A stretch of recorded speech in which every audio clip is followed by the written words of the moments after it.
Daily taste the daily. Telangana assembly సమావేశాల నుంచి తప్పుకొని గులాబీ పార్టీ తప్పు చేసిందా? అసెంబ్లీ సమావేశాలను బీఆర్ఎస్ బాయ్కాట్ చేయడాన్ని కాంగ్రెస్ పార్టీ అడ్వాంటేజ్గా తీసుకుందా? అసెంబ్లీలో కేసీఆర్ను విలన్గా చూపడంలో కాంగ్రెస్ సక్సెస్ అయిందా? అటు అసెంబ్లీ సమావేశాలను బహిష్కరించడాన్ని బీఆర్ఎస్ నేతలు తొందరపాటు చర్యగా అభివర్ణిస్తున్నారా? ఇక అసెంబ్లీ బయట అధికార పార్టీని తిప్పులు పెడుతున్న బీఆర్ఎస్ అసెంబ్లీలో మాత్రం ఫెయిల్ అయిందని సొంత పార్టీ నేతలే చర్చించుకుంటున్నారా?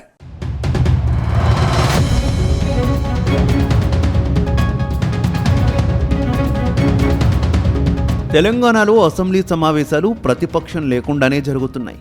అసెంబ్లీ సమావేశాలు మొదలైన రోజే ప్రతిపక్ష బీఆర్ఎస్ అసెంబ్లీ సమావేశాలను వాకౌట్ చేసింది. అయితే అసెంబ్లీ సమావేశాలకు బీఆర్ఎస్ పార్టీ దూరం కావడంపై సొంత పార్టీలోనే చర్చ జరుగుతోంది. అసెంబ్లీ సమావేశాలకు బీఆర్ఎస్ పార్టీ దూరం కావడాన్ని తొందరపాటు చర్యగా గులాబీ పార్టీలో కొందరు సీనియర్ నేతలు చర్చించుకుంటున్నారు. అంతకుముందు అసెంబ్లీలో అధికార పార్టీని తిప్పలు పెట్టాలని గులాబీ లీడర్లు లెక్కలు వేసుకున్నారు. కానీ ఊహించని రీతిలో అసెంబ్లీ నుంచి వాకౌట్ చేశారు. అయితే బీఆర్ఎస్ పార్టీ తీసుకున్న నిర్ణయాన్ని కాంగ్రెస్ పార్టీ అడ్వాంటేజ్గా తీసుకుందన్న చర్చ బీఆర్ఎస్ పార్టీ వర్గాల్లో జోరుగా సాగుతోంది.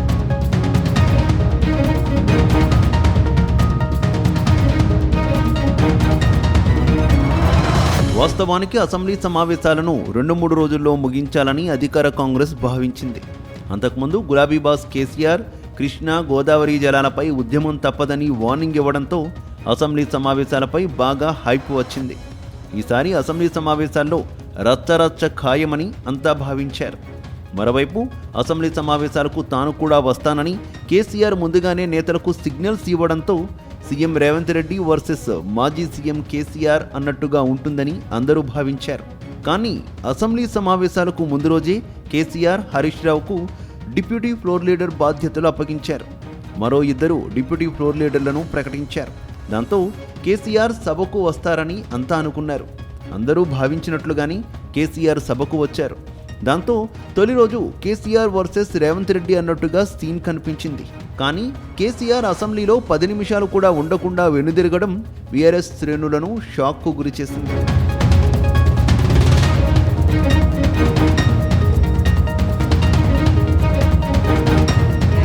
అయితే కేసీఆర్ లేకున్నా హరీష్, కేటీఆర్ రేవంత్ రెడ్డిని ధీటుగా ఎదుర్కొంటారని బీఆర్ఎస్ శ్రేణులు భావించాయి.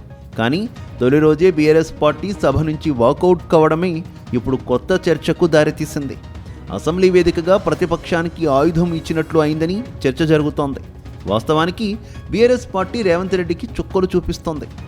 సాగునీటి ప్రాజెక్టులు, ఫీల్డ్ పాలసీ, రైజింగ్ తెలంగాణ ఇలా అనేక విషయాలపై సీఎం రేవంత్ రెడ్డి తీరును వ్యతిరేకిస్తూ ప్రజల్లోకి బలమైన మెసేజ్ను తీసుకువెళుతోంది.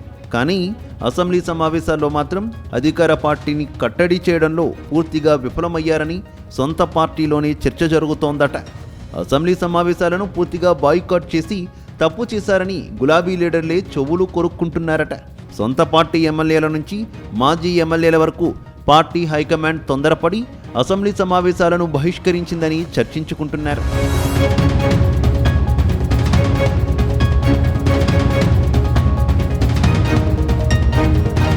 అయితే అసెంబ్లీ సమావేశాలను బీఆర్ఎస్ బాయ్కాట్ చేయడాన్ని కాంగ్రెస్ పార్టీ అడ్వాంటేజ్గా తీసుకుందనే చర్చ జరుగుతోంది.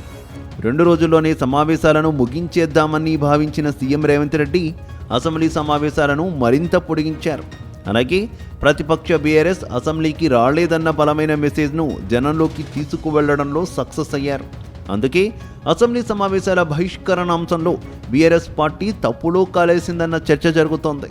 మరోవైపు బాయ్కాట్కు ముందు కవిత హరీష్ రావును టార్గెట్ చేశారు. ఆ మరుసటి రోజే పార్టీ బహిష్కరణ నిర్ణయం తీసుకోవడంతో తన వల్లే అసెంబ్లీ వదిలి వెళ్లిపోయారని, పరిస్థితిని కవిత తనకు అనుకూలంగా మలుచుకుంటున్నారనే వాదనలు వినిపిస్తున్నాయి. మొత్తంగా బాయ్కాట్ ఇష్యూలో ఏం జరిగింది అనేది పార్టీ అధికారికంగా స్పందిస్తుందా అనేది వేచి చూడాలి.